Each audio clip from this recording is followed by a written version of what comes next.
जय माता दी। नमस्कार दोस्तों, स्वागत है आप सभी का हमारे YouTube चैनल लक्ष्मी शर्मा की कहानियां पर। आप सभी प्रिय भक्तगणों को प्रदोष व्रत की ढेर सारी शुभकामनाएं। प्यारे भक्तगणों, आज आप सभी श्रवण करेंगे भौम प्रदोष व्रत की कथा। जनवरी महीने का दूसरा प्रदोष व्रत मंगलवार को पड़ रहा है, इसलिए इसे भौम प्रदोष व्रत कहा जाएगा। इस दिन भगवान शिव के साथ हनुमान जी की पूजा उपासना की जाती है। मान्यता है इससे शिव जी और बजरंगबली अपने भक्तों के सारे कष्ट को दूर करते हैं। पंचांग के अनुसार पौष माह की शुक्ला पक्ष की त्रयोदशी तिथि का आरंभ 22 जनवरी 2024 को रात 7:51 पर होगा और अगले दिन यानी 23 जनवरी 2024 को रात 8:39 पर समाप्त होगा। इसलिए उदया तिथि के अनुसार इस साल 23 जनवरी 2024 को प्रदोष व्रत रखा जाएगा। पूजा का मुहूर्त पौष माह के दूसरे प्रदोष व्रत के दिन शाम 5:42 से लेकर 8:33 तक प्रदोष काल मुहूर्त में पूजा पाठ बेहद शुभ माना गया है। प्रदोष व्रत पूजन विधि। प्रदोष व्रत के दिन सुबह जल्दी उठे, स्नान आदि के बाद स्वच्छ कपड़े पहने, इसके बाद मंदिर की साफ सफाई करें, भगवान शिव का स्मरण करें, शिव जी की प्रतिमा के सामने दीपक जलाएं, भोलेनाथ को धूप दीप और नैवेद्य अर्पित करें, शिव चालीसा या शिव जी के मंत्रों का जाप करें। सायंकाल की पूजा के दौरान शिव जी का जल अभिषेक करें, उन्हें बेलपत्र, भांग, धतूरा और आग के फूल अर्पित करें। इसके बाद गणेश जी, माता पार्वती और शिव जी की आरती उतारें। पूजा समाप्त होने के बाद सभी को प्रसाद बांटें और खुद भी सेवन करें। भौम प्रदोष व्रत के उपाय। मान्यता है कि भौम प्रदोष व्रत के दिन शिव जी को बेलपत्र, भांग और आग के फूल अर्पित करने से घर में सुख समृद्धि और खुशहाली आती है। कर्ज से छुटकारा पाने के लिए भौम प्रदोष के दिन हनुमान जी की पूजा आराधना का बड़ा महत्व है। इस दिन हनुमान चालीसा और ऋण मोचक मंत्र स्रोत का पाठ करने से कर्ज से मुक्ति मिलती है। ये श्रवण करें भौम प्रदोष की व्रत कथा। एक नगर में एक वृद्ध रहते थे। उसका एक ही पुत्र था। वृद्ध की हनुमान जी पर गहरी आस्था थी। वह प्रत्येक मंगलवार को नियम पूर्वक व्रत रखकर हनुमान जी की आराधना करते थे। एक बार हनुमान जी उसकी श्रद्धा की परीक्षा लेने की सोची। हनुमान जी साधु का वेश धारण कर वृद्धा के घर गए और पुकारने लगे, है कोई हनुमान भक्त जो हमारी इच्छा पूर्ण करे? पुकार सुन वृद्धा बाहर आई और बोली, आज्ञा महाराज। हनुमान वेशधारी साधु बोली, मैं भूखा हूँ, भोजन करूँगा, तू थोड़ी जमीन लीप दे। वृद्धा दुविधा में पड़ गई। अंततः हाथ जोड़कर बोली, महाराज, लीपने और मिट्टी खोदने के अतिरिक्त आप कोई दूसरा आज्ञा दे, मैं अवश्य पूर्ण करूंगी। साधु ने 3 बार प्रतिज्ञा कराने के बाद कहा, तू अपने बेटे को बुला, मैं उसकी पीठ पर आग जलाकर भोजन बनाऊंगा। यह सुनकर वृद्धा घबरा गई, परंतु वह प्रतिज्ञाबद्ध थी। उसने अपने पुत्र को बुलाकर साधु को सौंप दिया। भेषधारी साधु हनुमान जी ने वृद्धा के हाथों से ही उसके पुत्र को पेट के बल लिटवाया और उसकी पीठ पर आग जलवाई। आग जलाकर दुखी मन से वृद्धा अपने घर को चली गई। इधर भोजन बनाकर साधु ने वृद्धा को बुलाकर कहा, तुम अपने पुत्र को पुकारो ताकि वह भी आकर भोजन लगा ले। इस पर वृद्धा बोली, उसका नाम लेकर मुझे और कष्ट न पहुँचाए। लेकिन जब साधु महाराज नहीं माने तो वृद्धा ने अपने पुत्र को आवाज लगाई। अपने पुत्र को जीवित देख वृद्धा को बहुत आश्चर्य हुआ और वह साधु के चरणों में गिर पड़ी। हनुमान जी अपने वास्तविक रूप में प्रकट हुए और वृद्धा को भक्ति का आशीर्वाद दिया। प्रेम से बोलिए, पवन पुत्र हनुमान की जय, उमापति शंकर भगवान की जय। व्यास जी ने कहा, एक बार नैमिषारण्य तीर्थ में 88,000 मुनि एकत्र होकर सूत जी से पूछने लगे, हे महामुनि, आपने हमें अनेक पुराणों की कथा सुनाई है, आप कृपा करके हमें ऐसा व्रत और उसकी कथा बताएं जिसके करने से संतान की प्राप्ति हो तथा मनुष्य के रोग शोक अग्नि सर्प दुख आदि का भय दूर हो। कलयुग में सभी जीवों की आयु बहुत कम है। इस पर उन्हें रोग चिंता के कष्ट लगे रहेंगे तो फिर वे श्री हरि के चरणों में अपना ध्यान कैसे लगा सकेंगे। श्री सूत जी ने कहा, हे मुनियों, आपने लोक के कल्याण के लिए बहुत ही उत्तम बात पूछी है।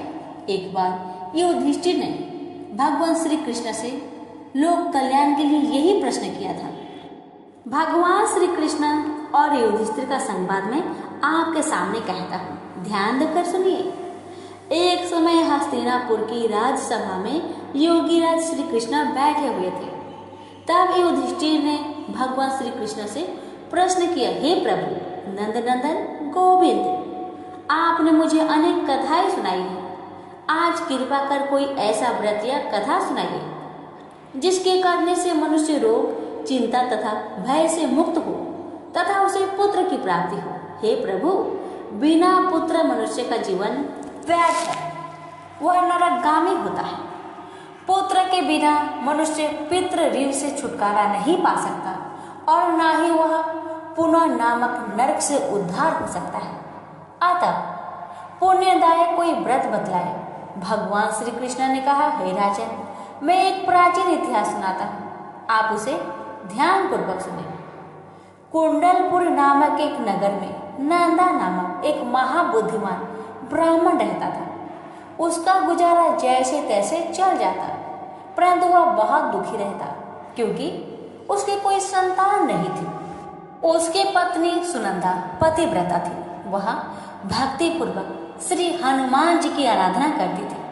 मंगलवार के दिन व्रत करके अंत में भोजन बनाकर हनुमान जी को भोग लगाने के बाद स्वयं भोजन करती थी। एक मंगलवार को गृह कार्य के अधिकता के कारण वह हनुमान जी को भोग न लगा सकी। इस पर उसे बहुत दुख हुआ। उसने स्वयं भी भोजन नहीं किया, प्रण किया कि अब मैं अगले मंगलवार को हनुमान जी को भोग लगाकर ही अन्न जल ग्रहण करूंगी, इससे पहले नहीं।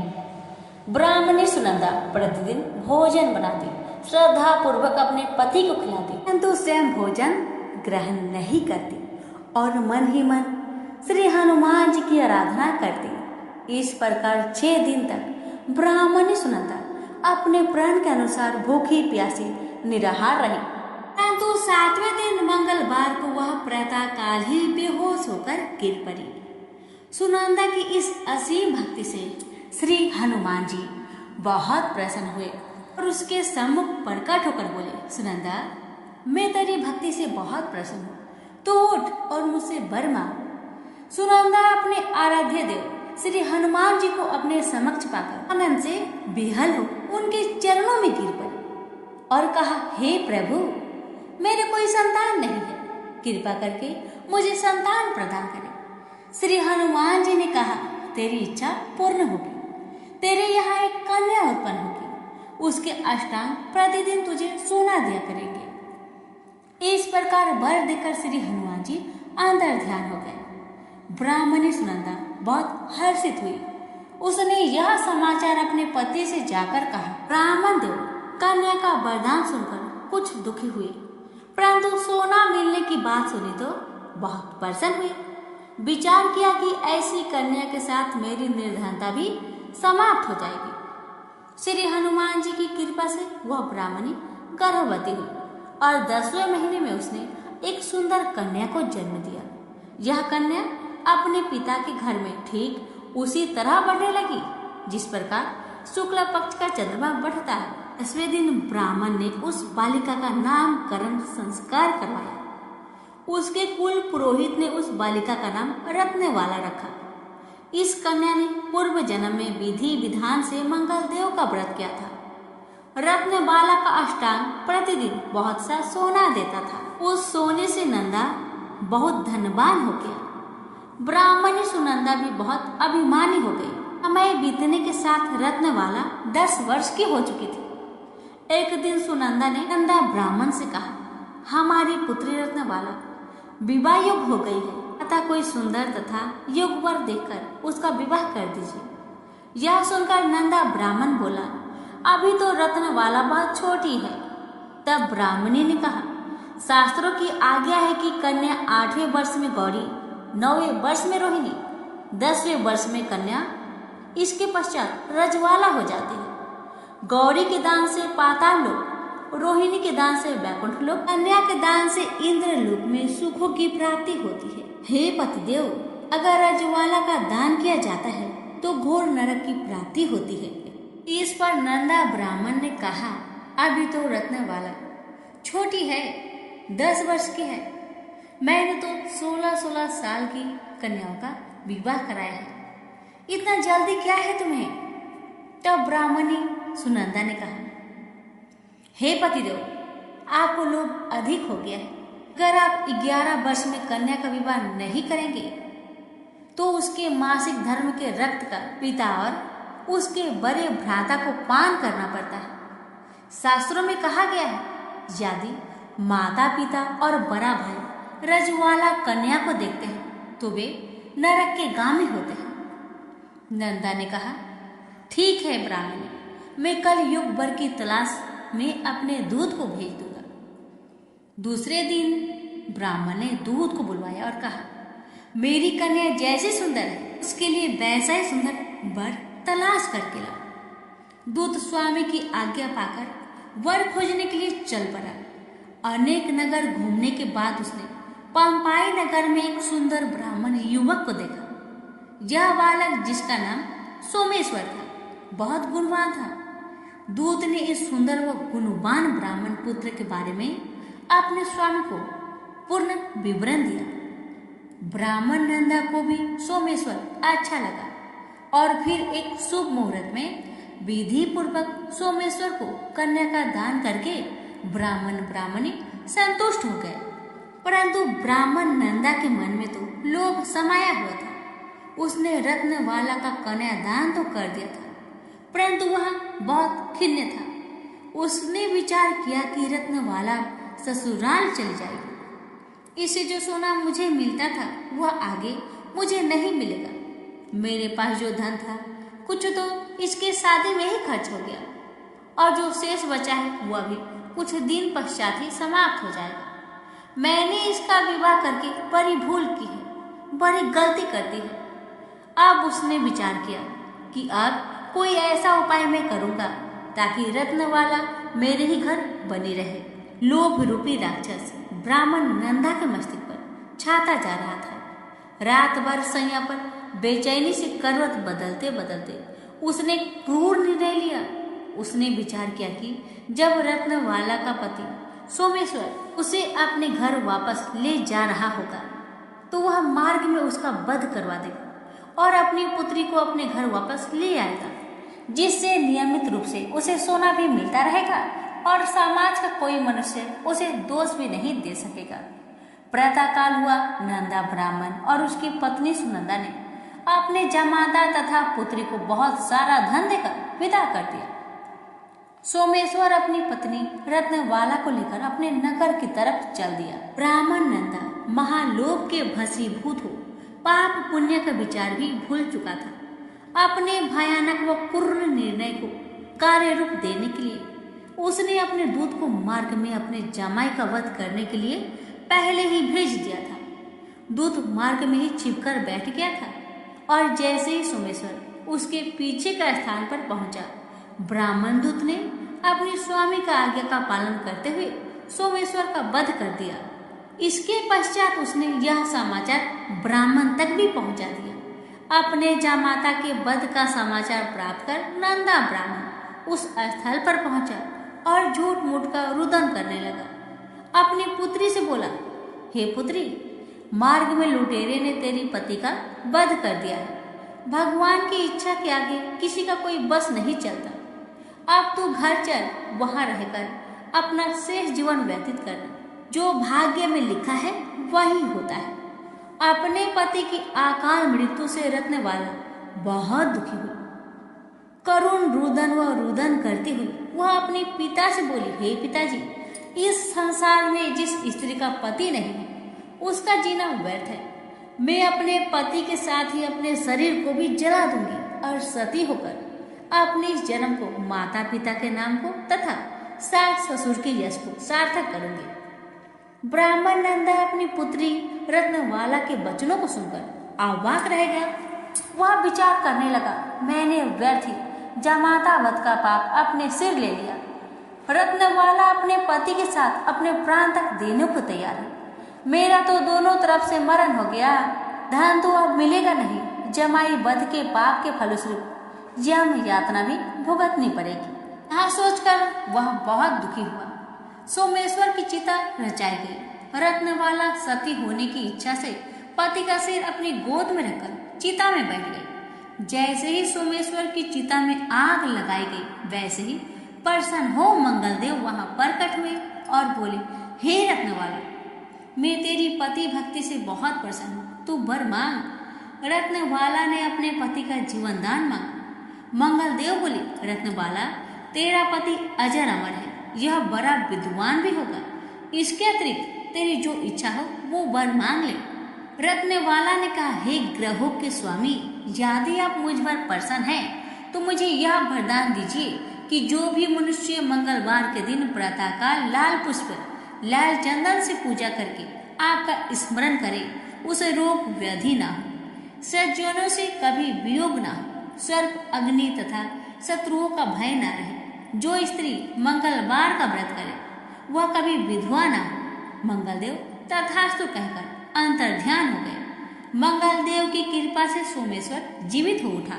रत्नवाला अपने पति को पुनः प्राप्त कर बहुत प्रसन्न हुई। सोमेश्वर अपने पत्नी को लेकर अपने नगर को चला गया। इसके बाद से दोनों पति पत्नी मंगलदेव का व्रत प्रत्येक मंगलवार को करने लगे और मंगलदेव की कृपा से इस लोक का सुख ऐश्वर्य भोग कर अंत में स्वर्ग लोक को चले गए। प्रेम से बोलिए मंगल देव की जय। ये बात उन दिनों की है जय भगवान श्री राम का अश्वमेध यज्ञ चल रहा था। श्री राम ने अनुज शत्रुघ्न के नेतृत्व में असंख्य वीरों की सेना सारे प्रदेश को विजित करती जा रही थी।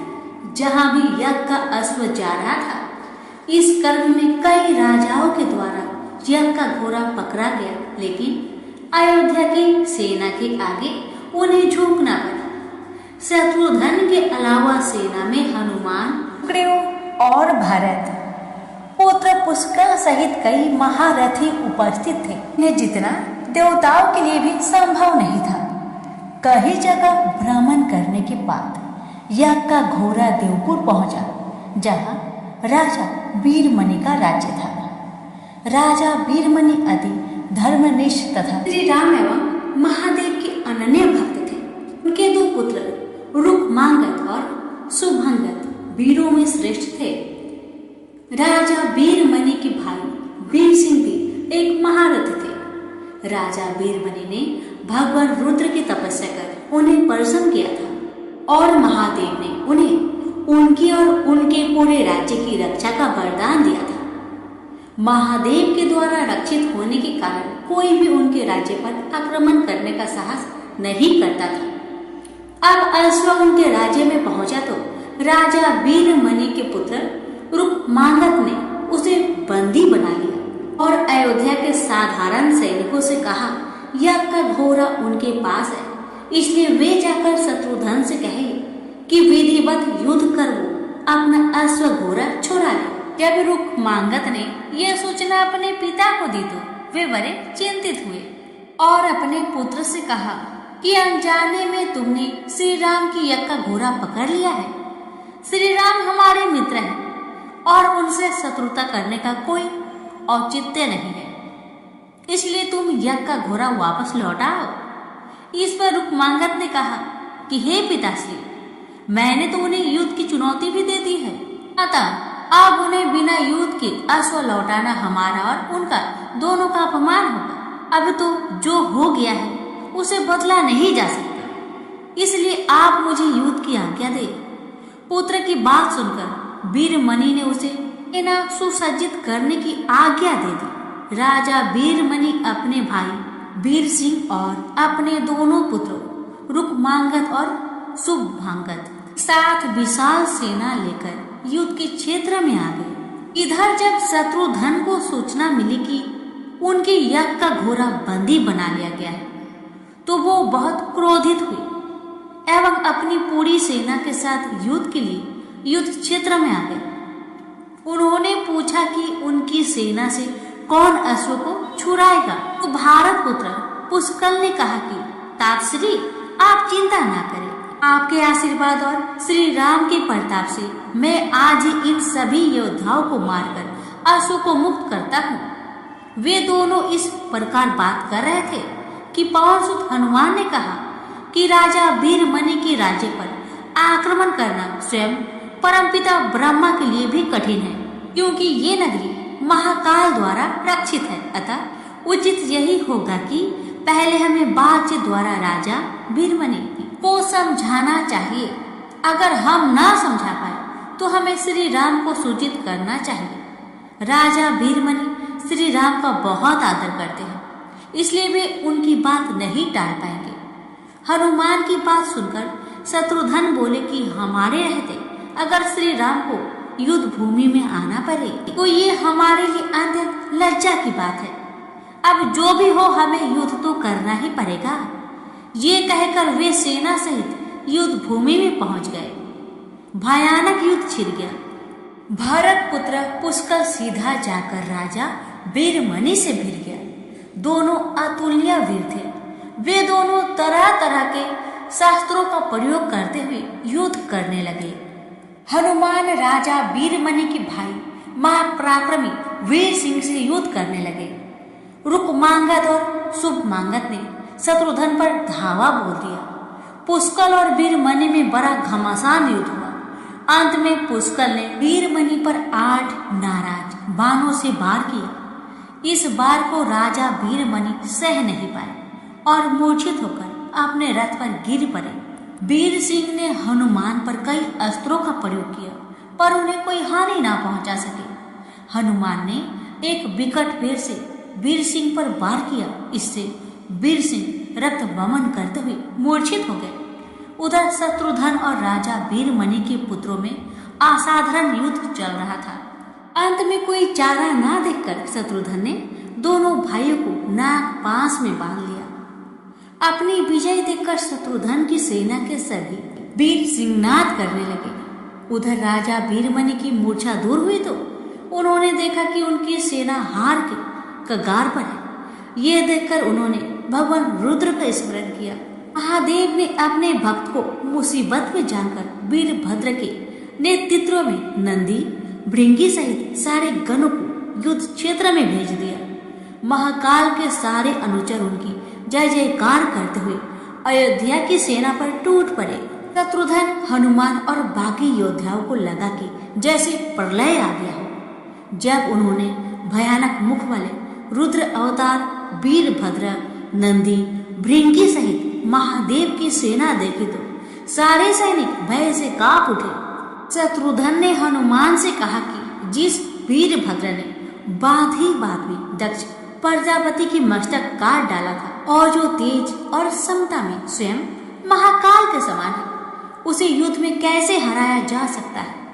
ये सुनकर पुष्कल ने कहा कि हे तातश्री, आप दुखी मत हो। अब तो जो भी हो, हमें युद्ध तो करना ही पड़ेगा। ये कहता हुआ पुष्कल वीरभद्र से, हनुमान नंदी से और शत्रुघ्न भृंगी से जा भिड़े। पुष्कल ने अपने सारे दिव्य शस्त्रों का प्रयोग वीरभद्र पर कर दिया, लेकिन वीरभद्र ने बात ही बात में उसे काट दिया। उन्होंने पुष्कल से कहा कि हे बालक, अभी तुम्हारी आयु मृत्यु को प्राप्त होने की नहीं हुई, इसलिए युद्ध क्षेत्र से हट जाओ। उसी समय पुष्कल ने वीरभद्र पर शक्ति से प्रहार किया, जो सीधे उनके मम्र स्थान पर जाकर लगा। इसके बाद वीरभद्र ने क्रोध से थराते हुए एक त्रिशूल से पुष्कल का मस्तक काट लिया और भयानक सिंहनाद किया। उधर भृगी आदि गणों ने शत्रुघ्न पर भयानक आक्रमण कर दिया। अंत में भृगी ने महादेव के दिए पास में शत्रुघ्न को बांध दिया। हनुमान अपनी पूरी शक्ति से नंदी से युद्ध कर रहे थे। उन दोनों ने ऐसा युद्ध किया जैसे पहले किसी से नहीं किया था। दोनों श्री राम के भक्त थे और महादेव के तेज से उत्पन्न थे। काफी देर लड़ने के बाद कोई उपाय ना देखकर नंदी ने शिव शस्त्र का प्रयोग कर हनुमान को पराभूत कर दिया। अयोध्या की सेना की हार देखकर राजा वीरमणि की सेना में जबरदस्त उत्साह आ गया और वे बाकी बचे सैनिकों पर टूट पड़े। यह देखकर हनुमान ने शत्रुघ्न से कहा कि मैंने आपसे पहले ही कहा था कि ये नगरी महाकाल द्वारा रक्षित है, लेकिन आपने मेरी बात नहीं मानी। अब इस संकट से बचाव का एक ही उपाय है कि हम सब मिलकर श्री राम को याद करें। ऐसा सुनते ही सारे सैनिक शत्रुघ्न, पुष्कर एवं हनुमान सहित श्री राम को याद करने लगे। अपने भक्तों की पुकार सुनकर श्री राम तत्काल ही लक्ष्मण और भरत के साथ वहां आ गए। अपने प्रभु को आया देख सभी हर्षित हो गए एवं सबको ये विश्वास हो गया कि अब हमारी विजय निश्चित है। श्री राम के आने पर जैसे पूरी सेना में प्राण का संचार हो गया। श्री राम ने सबसे पहले शत्रुघ्न को मुक्त कराया और उधर लक्ष्मण ने हनुमान को मुक्त करा दिया। जब श्री राम, लक्ष्मण और श्री भरत ने देखा कि पुष्कर मृत्यु को प्राप्त हो चुके हैं तो उन्हें बड़ा दुख हुआ। भरत तो शोक में मूर्छित हो गए। श्री राम ने क्रोध में आकर वीरभद्र से कहा कि तुमने जिस प्रकार पुष्कर का वध किया है उसी प्रकार अब अपने जीवन का भी अंत समझो। ऐसा कहते हुए श्री राम ने सारी सेना के साथ शिव गणों पर धावा बोल दिया। जल्द ही उन्हें यह पता चल गया कि शिव गणों पर साधारण अस्त्र बेकार है, इसलिए उन्होंने महर्षि विश्वामित्र द्वारा प्रदान किए दिव्य अस्त्रों से वीरभद्र और नंदी सहित सारी सेना को विदर्न कर दिया। श्री राम के प्रताप से पार न पाते हुए सारे गणों ने एक स्वर में महादेव का हवन करना शुरू कर दिया।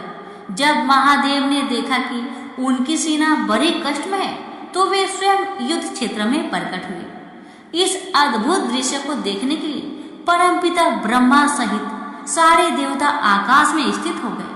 जब महाकाल ने युद्ध क्षेत्र में प्रवेश किया तो उनकी तेज से श्री राम की सारी सेना मूर्छित हो गई। जब श्री राम ने देखा कि स्वयं महादेव रण क्षेत्र में आए हैं तो उन्होंने शस्त्र का त्याग कर भगवान रुद्र को दंडवत प्रणाम किया एवं उनकी स्तुति की। उन्होंने महाकाल की स्तुति करते हुए कहा कि हे सारे ब्रह्मांड के स्वामी, आपके ही प्रताप से मैंने महापराक्रमी रावण का वध किया। आप स्वयं ज्योतिर्लिंग में रामेश्वर में पधारे। हमारा जो भी बल है वो भी आपके आशीर्वाद के फलस्वरूप ही है।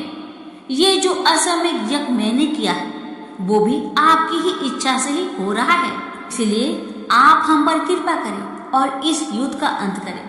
ये सुनकर भगवान रुद्र बोले कि हे राम, आप स्वयं विष्णु के दूसरे रूप है।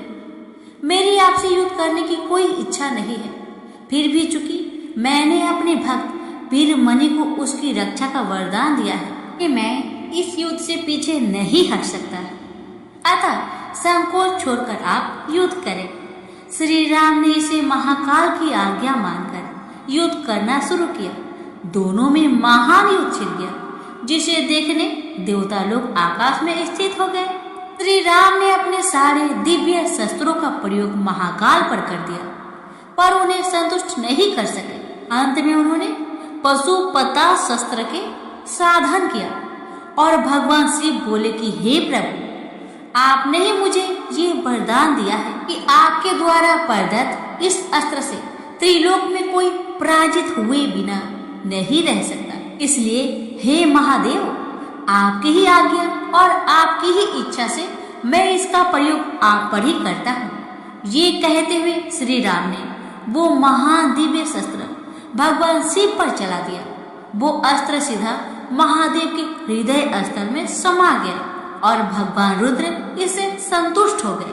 उन्होंने प्रसन्नता पूर्वक श्री राम से कहा कि आपने युद्ध में मुझे संतुष्ट किया है, इसलिए जो इच्छा हो वर मांग लीजिए। इस पर श्री राम ने कहा कि हे भगवान, यहाँ पर युद्ध क्षेत्र में भ्राता भरत के पुत्र पुष्कर के साथ असंख्य योद्धा वीर गति को प्राप्त हो गए हैं, उन्हें कृपया जीवन दान दीजिए।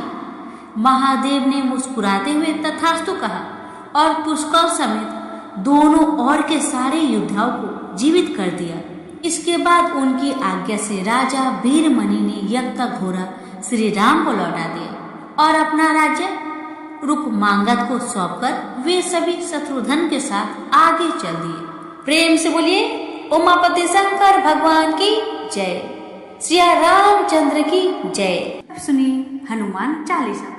श्री गुरु चरण सरोज रजे, निज मन मुकुर सुधारी, बरनौ रघुबर बिमल जसु, जो दायक फल चारी। बुद्धिहीन तनु जानिके, सुमिरो पवन कुमार, बल बुद्धि विद्या देहु मोहि, हरहु क्लेश विकार। जय हनुमान ज्ञान गुण सागर, जय कपीस तिहु लोक उजागर। रामदूत अतुलित बल धामा, अंजनी पुत्र पवन सुत नामा। महावीर विक्रम बजरंगी, कुमति निवार सुमति के संगी। कंचन बरन विराज सुबेसा, कानन कुंडल कुंचित केसा। हाथ वज्र और ध्वजा विराजे, कांधे मूज जनेऊ साजे। शंकर सुवन केसरी नंदन, तेज प्रताप महाजगवंदन। वृद्धावान गुणियति चातुर, राम काज करिबे को आतुर। प्रभु चरित सुनबे को रसिया, राम लखन सीता मन बसिया। सूक्ष्म रूप धरि सियाहि दिखावा, विकट रूप धरि लंक जरावा। भीम रूप धरि असुर संहारे, रामचंद्र जी के काज सवारे। आए सजीवन लखन जियाए, श्री रघुवीर हर्षि उर लाए। रघुपति किन्ने बहुत बड़ाई, तुम मम प्रिय भरत ही संभाई। सहस बदन तुमरो जस गावे, अस कहि श्रीपति कंठ लगावे। सनकादिक ब्रह्मादि मुनीसा, नारद सारद सहित अहिसा। कवि कुबेर दिगिपाल जहाते, कवि कोविद कही सके कहाते। तुम उपकार सुग्रीव किन्ना, राम मिलाए राजपत दिन्ना। तुमरो मंत्र विभीषण माना, लंकेश्वर भय सब जग जाना। जुग सहस्त्र योजन पर भानु, लियो ताहि मधुर फल जानु। प्रभु मुद्रिका मैल मुख माही, जल दिला की गई अचरज नाही। दुर्गम काज जगत के जेते, सुगम अनुग्रह तुम रहते ते। राम दुआरे तुम रखवारे, होत न आज्ञा बिनु पैसारे। सब सुख लाए तुमरी सरना, तुम रक्षा काहू को डरना। आपन तेज समारो आपे, तीनों लोक हाकते कापे। भूत पिचास निकट नहीं आवे, महावीर जब नाम सुनावे। नासे रोग हरे सब पीरा, जपत निरंतर हनुमत बीरा। संकट ते हनुमान छुड़ावे, मन क्रम वचन ध्यान जुलावे। पर राम तपस्वी राजा, तिनके काज सकल तुम साजा। और मनोरथ जो कोई लावे, सोई अमित जीवन फल पावे। चारों जुग प्रताप तुम्हारा है, प्रसिद्ध जगत उजियारा। साधु संत के तुम रखवारे, असुर निकंदन राम दुलारे। अष्ट सिद्धि नौ निधि के दाता, असबर दी है जानकी माता। राम रसायन तुम्हरे पासा, सदा रहो रघुपति के दासा। तुमरे भजन राम को पावे, जन्म जन्म के दुख बिसरावे। अंत काल रघुबर पुर जाई, जहाँ जन्म हरि भक्त कहाई। और देवता चितना धरई, हनुमत से भी सर्व सुख करई। संकट कटे मिटे सब पीरा, जो सुमिरे हनुमत बलवीरा। जय जय जय हनुमान गोसाई, कृपा करहु गुरुदेव की नाई। जो सतबार पाठ कर कोई, छोटी ही बंदी महासुख होई। जो यह पढ़े हनुमान चालीसा, होई सिद्धि साखी गौरीसा। तुलसीदास सदा हरि चेरा, कीजे नाथ हृदय महडेरा। पवन तनया संकट हरण, मंगल मूर्ति रूप। राम लखन सीता सहिते, हृदय बसहु सुरभूप। सुनिए श्री हनुमान जी की आरती। आरती की जय हनुमान लला की, दुष्ट दल ने रघुनाथ कला की। जाके बल से गिरिवर कापे, रोग शोक जाके निकट न झाके। अंजनी पुत्र महाबलदाई, संतन के प्रभु सदा सहाय। बीरा रघुनाथ पठाए, लंका जारी सिया सुधिलाए।